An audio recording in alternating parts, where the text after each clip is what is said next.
O Império da Fé sob escrutínio. O histórico das investigações sobre Edir Macedo e a Igreja Universal do Reino de Deus. A trajetória da Igreja Universal do Reino de Deus e de seu fundador, o bispo Edir Macedo, é marcada por uma expansão global sem precedentes, mas também por um longo rastro de investigações oficiais, inquéritos parlamentares e denúncias graves. Desde o início da década de 1990, a instituição tem sido alvo de autoridades no Brasil, na Europa e em outros países da América Latina. As suspeitas abrangeram desde a exploração financeira de fiéis e evasão de divisas até acusações de lavagem de dinheiro em paraísos fiscais e supostas ligações com cartéis de drogas colombianos. Este relato reconstrói esse histórico com base estrita em documentos oficiais, relatórios de governos e reportagens investigativas da época, apresentando também o desfecho judicial de muitas dessas acusações. Capítulo 1. A compra da TV Record e as sombras do cartel de Cali. Ano de 1991.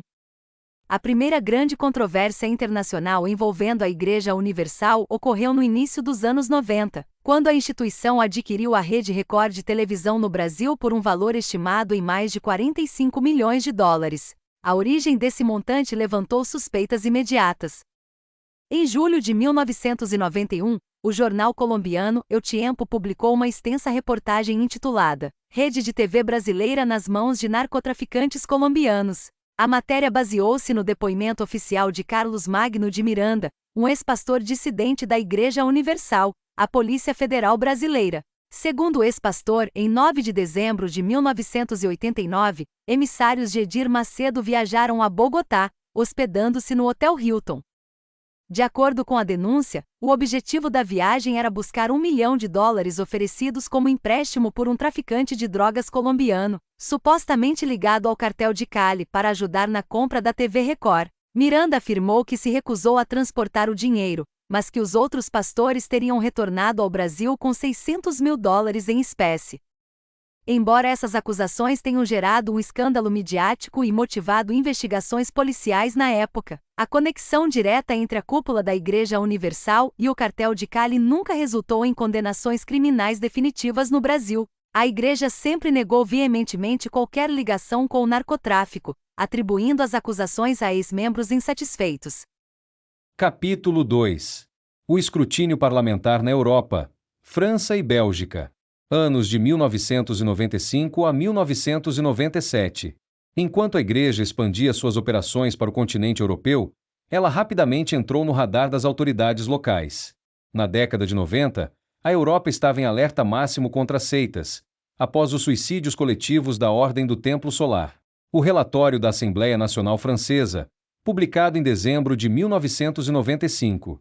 A Assembleia Nacional da França publicou o relatório número 2468, o primeiro inquérito parlamentar do país sobre o fenômeno sectário.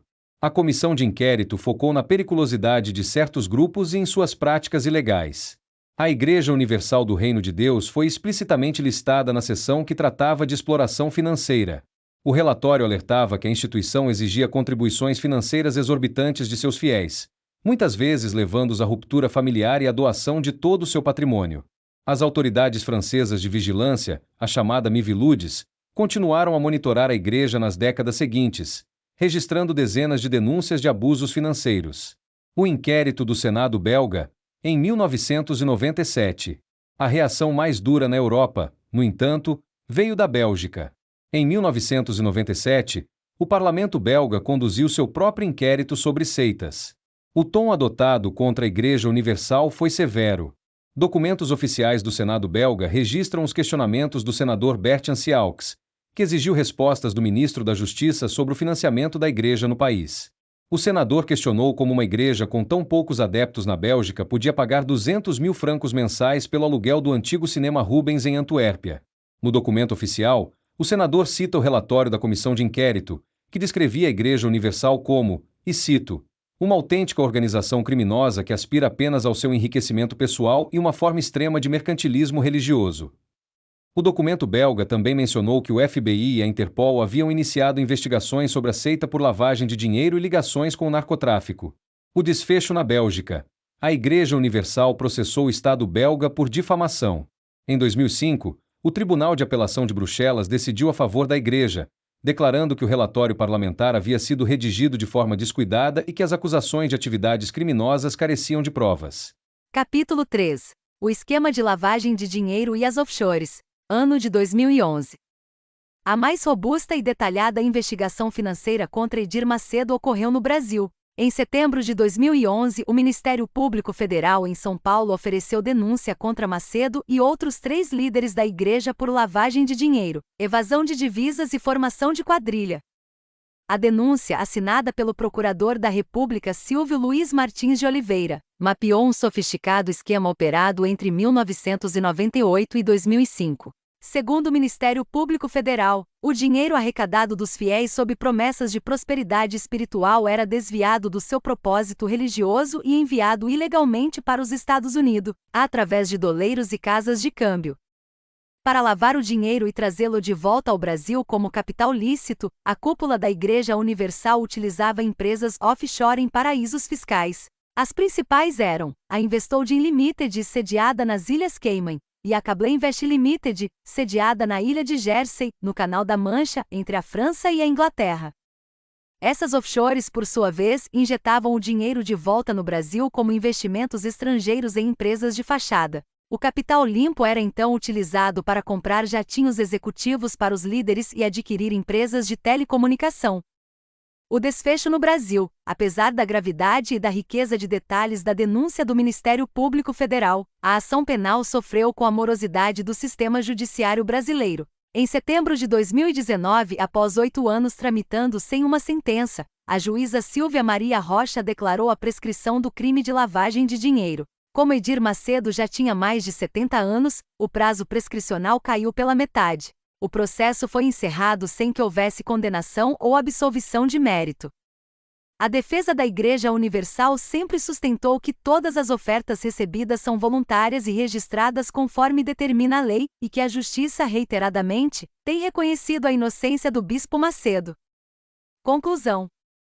O império construído por Edir Macedo sobreviveu a 3 décadas de investigações pesadas em múltiplos continentes.